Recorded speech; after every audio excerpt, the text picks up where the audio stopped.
Do you love your community and want more events? Well, your beloved promoters may not be who you think they are. We reveal the dirty secrets of the swinging business and how some people think it's a zero-sum game.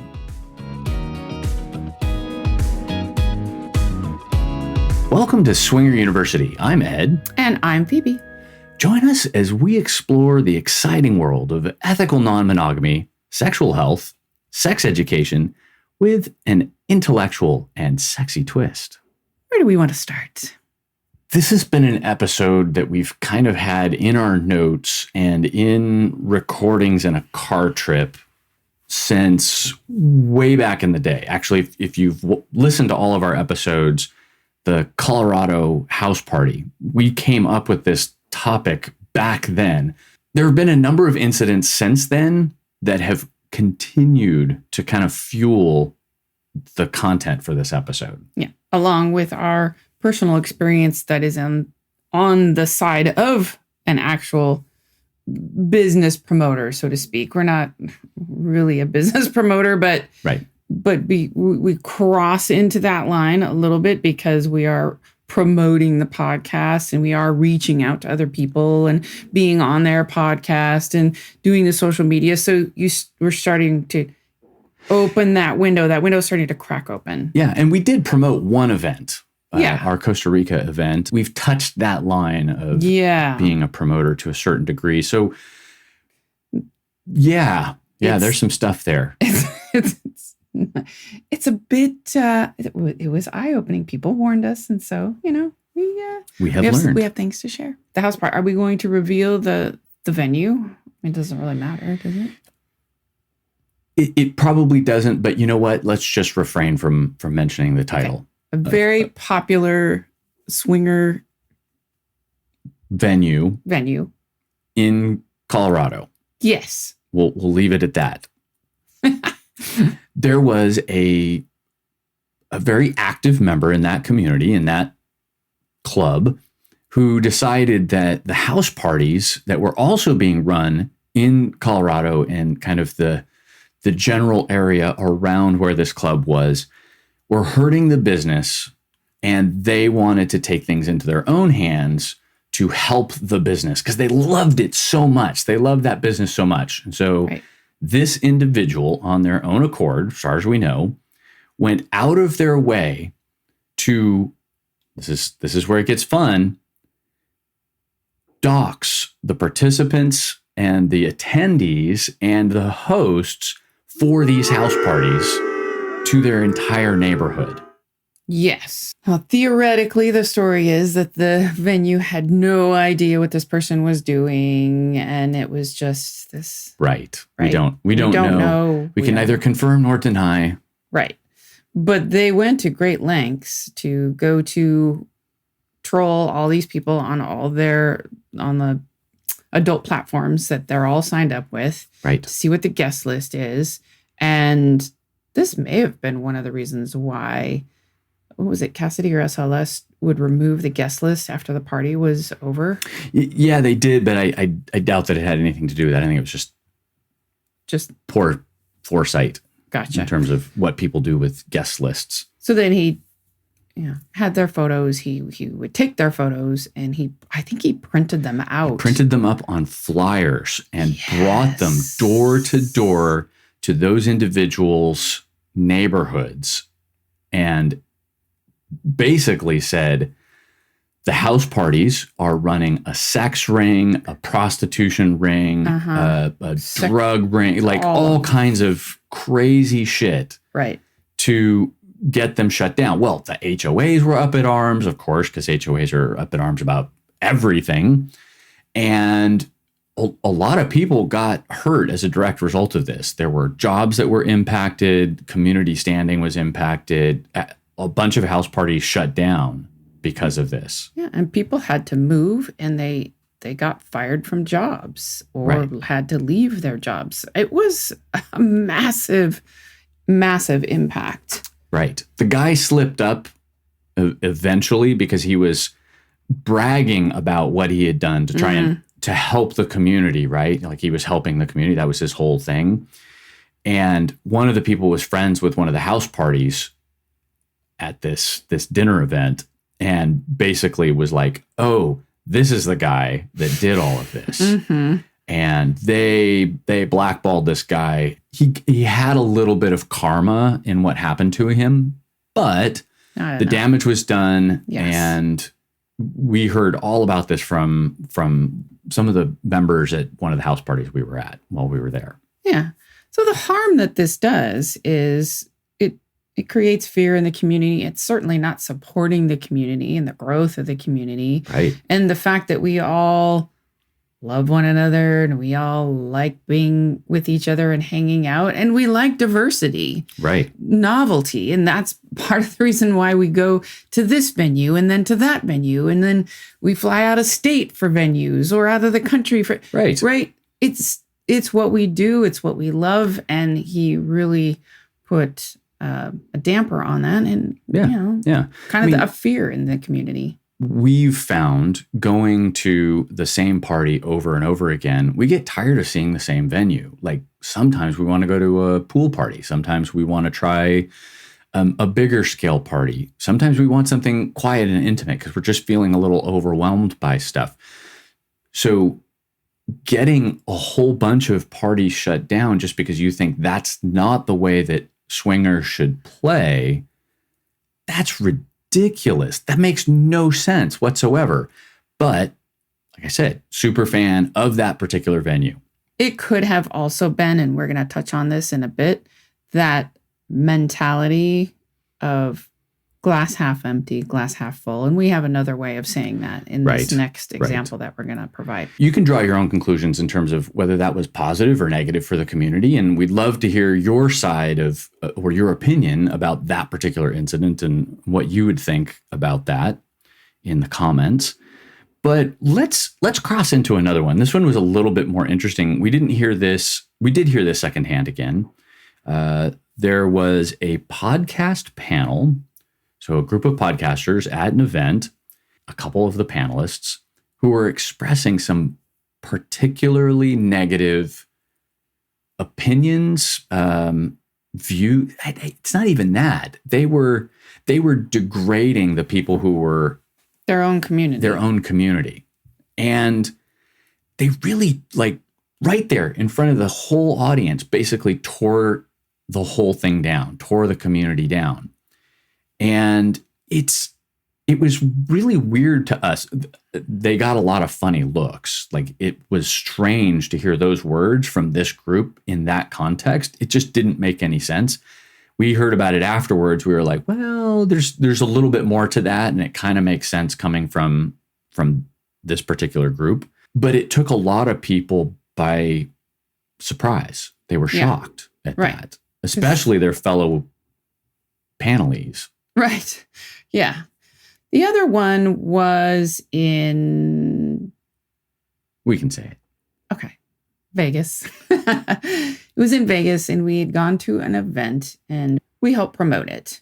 And it was an event that could have been much better in regard to turnout because, once again, a rival promoter that happened to be in the city was creating a bunch of noise. They went to great lengths on social media to say the event was canceled when it wasn't.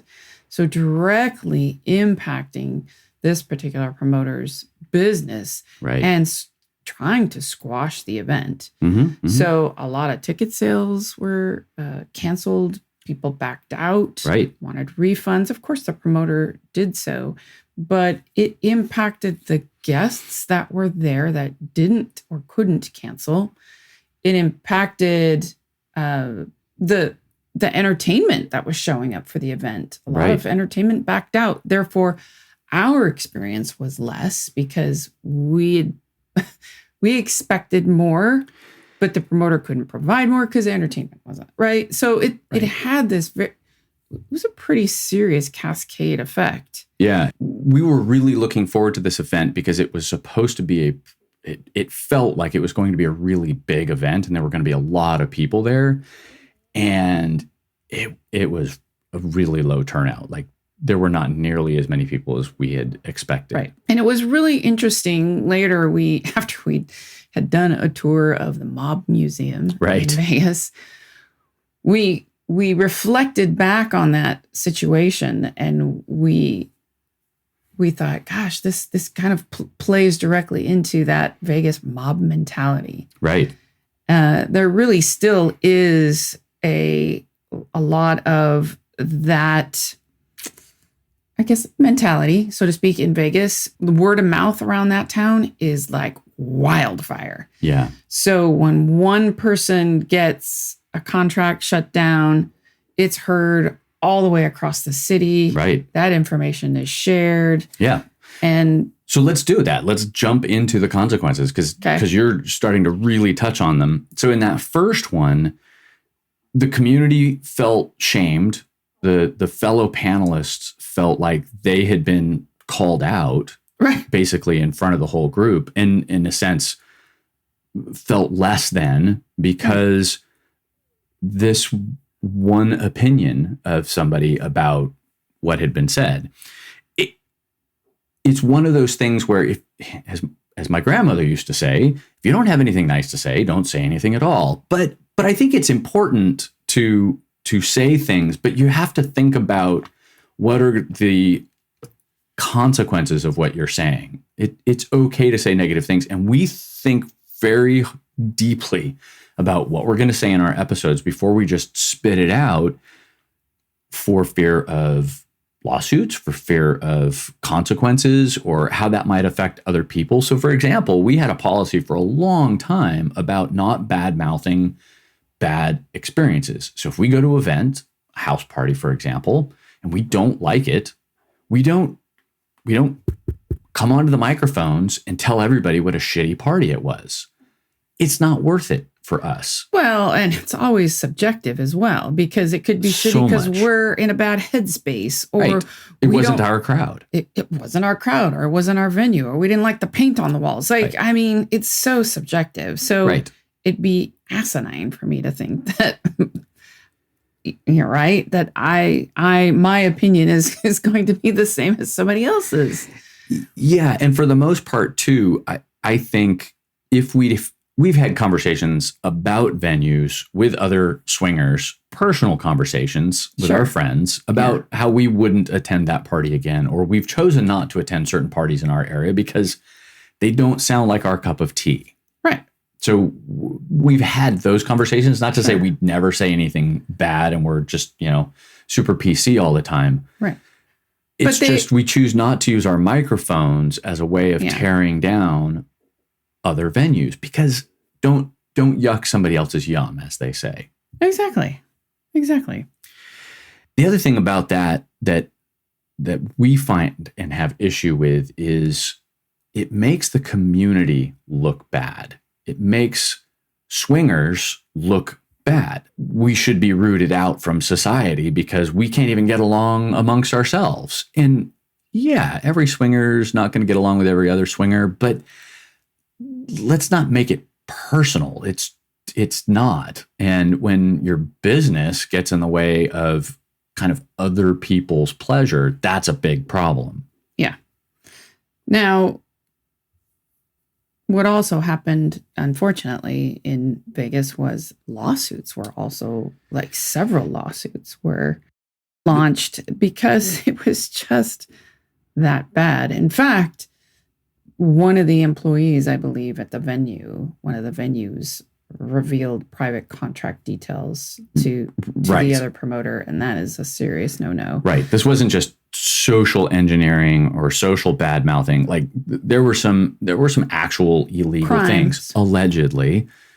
We don't know what the status of that lawsuit is, but we're assuming they continued with it, or they settled out of court. Who knows? Right. The other cascade effect it had on the community was other hotels that had been booked by additional promoters that come to the city. Well, many promoters come to the city wanting to do things for the swinger community.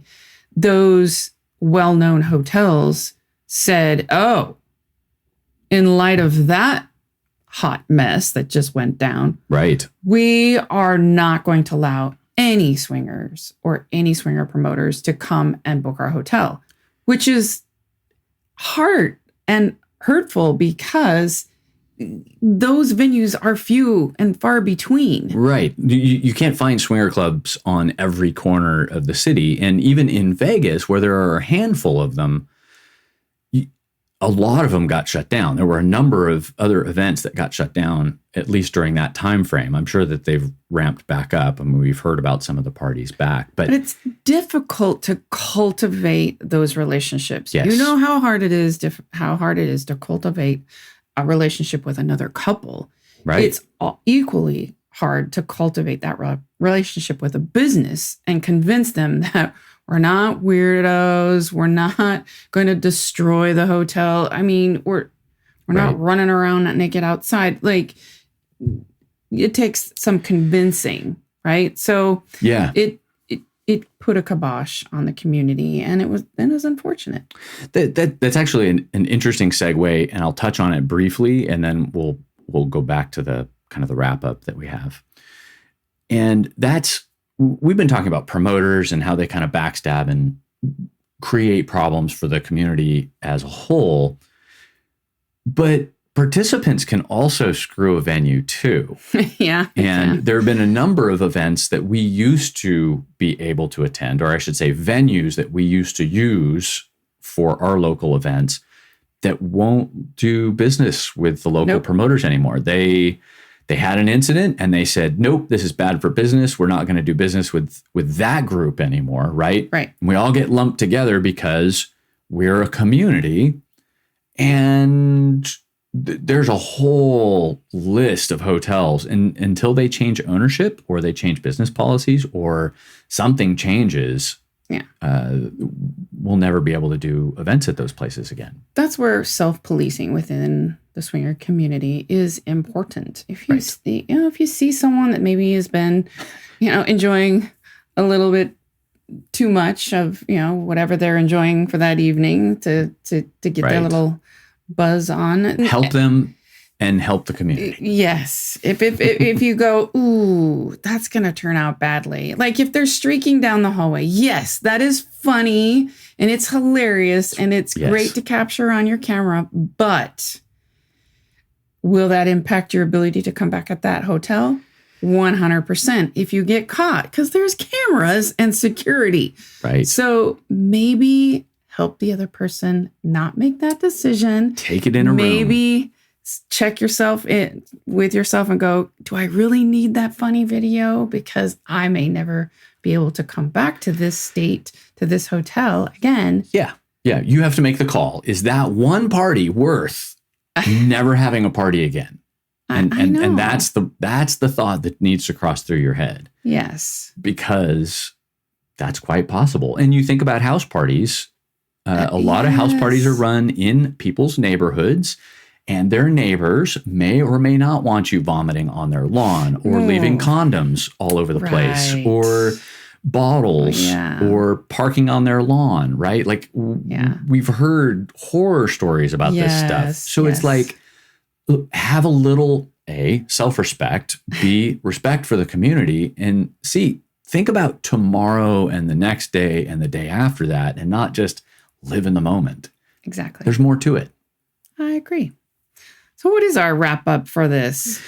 Like I said, I've been thinking about this episode for a long time, and I felt as podcasters and swingers that we need to do everything we could to support the community. And when an individual or a group of people or a promoter does something that impacts the rest of us, we need to think about that a little bit as a community and whether we continue to support something like that, because it does impact all of us. And I think taking a stand against that and basically saying, look, money isn't everything, because if your whole scheme is get rich quick, the rest of us are going to suffer as a direct result of this. So let's not let money be the only driver for your business. Let's think about how what you're doing affects the community. But they may not see things that way if they're looking at it as the glass is half empty. Right. with that scarcity mindset, and you're trying to get as many customers and draw as many people as you want to your business and to your dollar, they're not going to necessarily see it that way. Yeah. And I think, and this is kind of where we get into this other phrase besides the zero sum game. I believe that there are a number of businesses and a number of promoters that feel that if I can maximize my profit, in other words, put everybody else out of business, and I'm the only game in town, that I'm going to make more money, right? Because swingers they're only going to have one stop to shop. They're going to come to me. The long and short of it is we like variety. And so if there's only one club to go, what's going to happen is you're going to burn out your clientele. They probably won't be back a second or third time, or they may only come occasionally because you know what? Someone is going to put a house party together. Right. Someone's going to have something that's fun and different and a change of pace and a different crowd and a different DJ and better food or whatever. The other thing that'll happen is your venue does your thing and other venues are going to do a different thing. So how the party is run and what gets offered there, that's what makes each party unique. A rising tide lifts all ships. I think it was a John F. Kennedy quote. And the concept, and I really believe this is true in our community, and that's if the swinger business is thriving and it helps other businesses thrive, the community gets a better name. Why? Because we have the best parties in town. All of the parties are amazing. And what does that do? Well, it gets attention and positive attention. Plus, new people coming in, they go, well, a big club isn't intimate enough for me. I feel very scared to go, but I'll go to a house party. It's a gateway to go to that bigger club in 6 months once they've got their legs under them. But if there's only one place to go, they're not going to show up. So that variety drives the business for everybody and allows for that flexibility and that fun and that variety. So I can't see a way where having more businesses doesn't help everybody. I agree. 100%. That was a really good wrap up, I think. Although I did want to add our own personal experience, just a little thing. It's a little thing, but it had a large effect. Right. So as co-promoters of something that we went to, we were shocked and dismayed and honestly pretty upset by a reaction that we got by something innocent that we had done. Right. We thought we were doing it in support of the community, to further the community, and it was looked at as being blatant self-promotion. Yeah. It shocked me. You've worked at the same job 6 years, and your boss all of a sudden blames you for something, and you go, you know me by now. Like, we work together every day in and day out. You know I would never do something like that. Why didn't you just come and ask me first? Why are you assuming that was my intention? Because you know me. And so I guess we were hurt because we thought we knew each other better than that. And I guess we didn't. Yeah. And the assumption that we would intentionally harm, that was the first assumption, hurt my feelings. So yeah, it did mine too. And I think that from the get-go with our podcast, our sole intent was to educate the community and help them to have better experiences in the lifestyle. Yeah. 100%. I mean, we're not about jokes. We're not about cocktail recipes. We're more educational than entertainment. Hopefully we're a little entertaining. Trying to be more entertaining. But the main driver for what we do is to help the community. So yeah, that initial assumption that we were doing something to promote ourselves. Like, this is not a business venture. Like, we tried for like a year to make this like cash money and retire off of it. It didn't happen. We're still here and working our day jobs. Like 5 extra listeners to our podcast is gonna like, right, woo, out of a group of, right, a few hundred people. Like, really? It's just ridiculous. It wasn't a thing. It was made into a thing that just wasn't a thing. And that hurt a little bit. I think it hurt because we were trying to do something good for the community to help promote and to help make it a better experience for everybody. And this zero-sum game mentality came in and kind of took us out. Yeah. Kind of sideswiped us. And that was pretty rough for a couple days when we were thinking about that. We didn't let it get to us too much, but I don't know. It did. It still bothers us. It got to us quite a bit. Yeah. You're being kind. But it did. And that's one of the reasons why we don't really want to be event promoters. I'm not really interested in it. It's a lot of work, and I so appreciate those people that can do it. Yes. But it's hard work. It's a lot of hard work, and it's very stressful. Yes. And there's a lot of risk on the line, a lot of risk. So kudos to those that do it, and I am happy to support and continue to support them 100%. Absolutely. Thanks, everyone, for listening.